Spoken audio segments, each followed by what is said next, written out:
Thank you for that. Is there a Martin Peachy, please?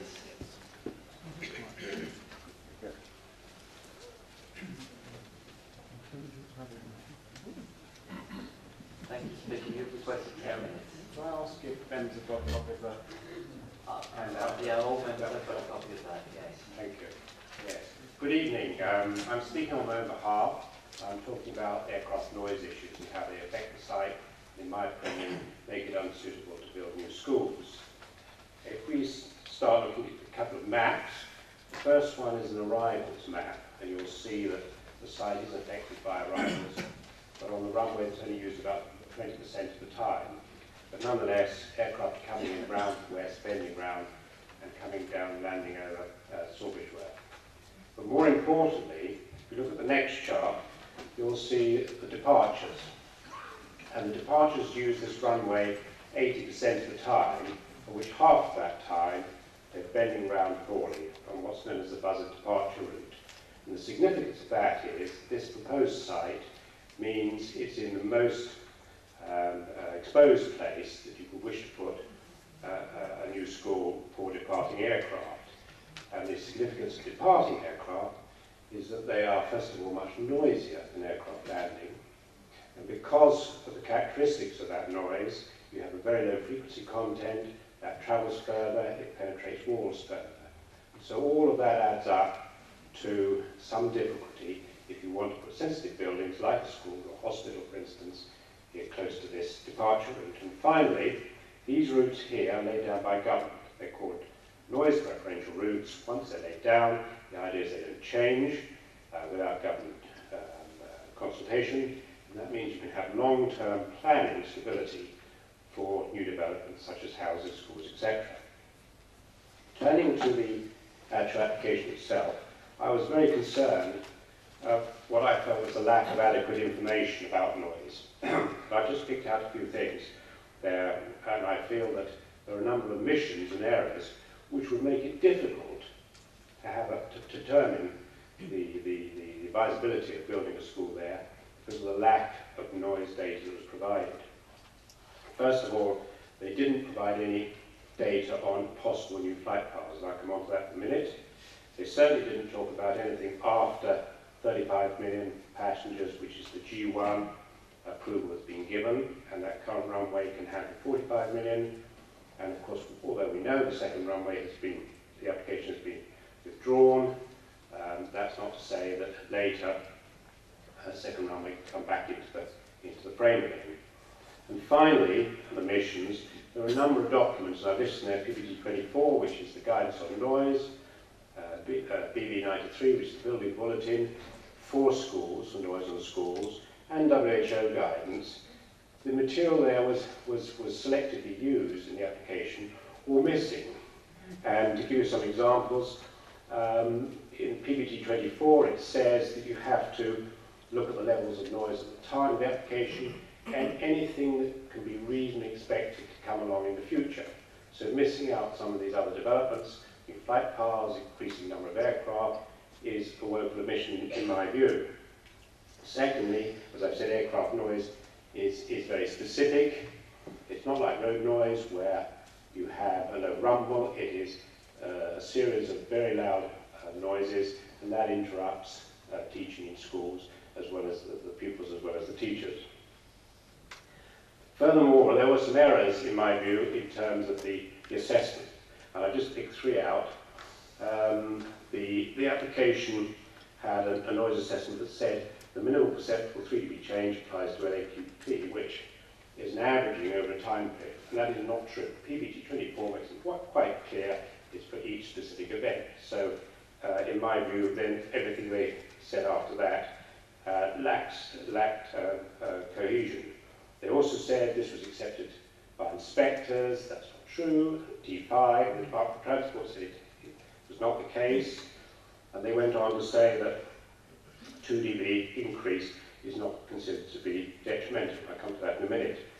And again, the Department of Transport said even half a dB increase could be significant.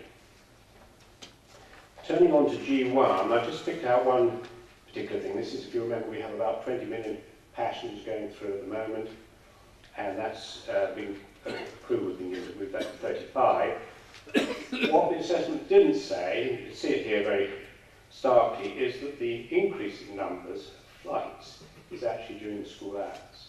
So if you look at that chart, the base 2004, which is the BAA information which was published, that base is about what it is today, roughly speaking, and you can see the yellow line for 35 million is clearly building up disproportionately the numbers of flights during school hours. Turning on one more, what had been ignored, it seemed to me, was that a very comprehensive noise survey was done in Thorley in 2005. You can see where the monitor was, right at the edge of the swathe of that departure route, which bends around the proposed site. And what that report said, this was a 3-month continuous survey, was that the site was dominated by aircraft noise, clearly. They've given figures, you'll see 57, worth remembering that number because that's significant, was the total. But of that, 54 dBs was aircraft. It was totally dominated by aircraft noise. Plus the fact that each aircraft it goes through is 27 seconds duration, which is much longer noise disturbance than, say, a car or a motorbike or things like that. And also the aircraft, you can see, outnumbered the community noise base, that's everything else, by 5 to 1.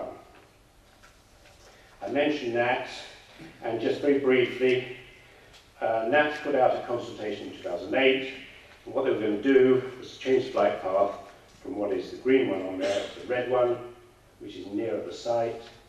And although that's gone into abeyance, they are coming out again, they say towards the end of this year, and because of the fundamental problem they face right across the region, the Chilterns to the Wash, they're going to have to deconflict Luton and Heathrow traffic, and I believe what they will do again is very similar to what they did before, which is to move everything our way.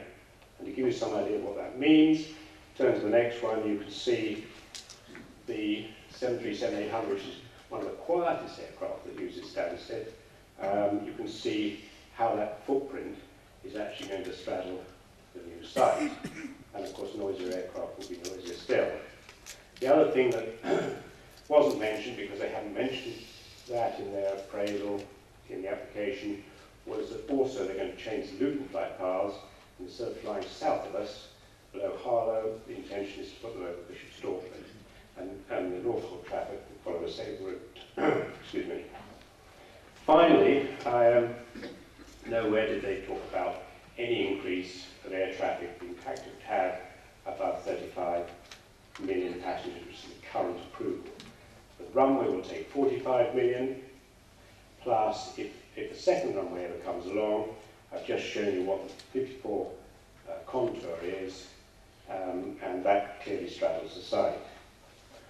So looking at the summary, and I'm now taking the figures that were actually published in the noise assessment report that came with the application. And what they did was they had 4 monitors, and they put them on the proposed site. 2 were where the playing fields are. 1 was behind the school, which I think is where the AWS was proposed to be, and 1 was right in front of the 2 school buildings. Now, currently, when they took those measurements, all 4 monitors, 3 out of those were over the 50 dB mark. And I want you to look down at the bottom, just at these limits. And of course, before a school is built, you can't measure inside a classroom. So what you do is measure outside, and then you use normal design characteristics to determine what should be inside. The aim is to get down to 35 inside. To do that, you need something around 50 to 55 outside to have a good chance of achieving it. So straight away, all those were over, and in G1, all of them were over again. But the interesting thing is one of the monitors, the one right in front of the school, was the one that measured the loudest noise. And those figures you can see, 57, 58. The 2 dBs which BAA used to add on for the G1 were added in, giving you the 57, 58.7 and 60. If we added any more increase, that would increase again. I've just given you an idea what a second runway would do. And so we can see all of those, plus any flight path changes, would increase the noise. So to summarise, the site's dominated by aircraft noise, clearly. I think it's marginal as it stands for new school standards. It will certainly exceed it for G1. And the planning application, as I said, contains errors and omissions which I don't think make it easy to make a determination. And the assessment of all the impacts. Mr. Speaker, I'm sorry that has possible. come to your 10 minutes. Thank you. I've got to stop you. Thank you.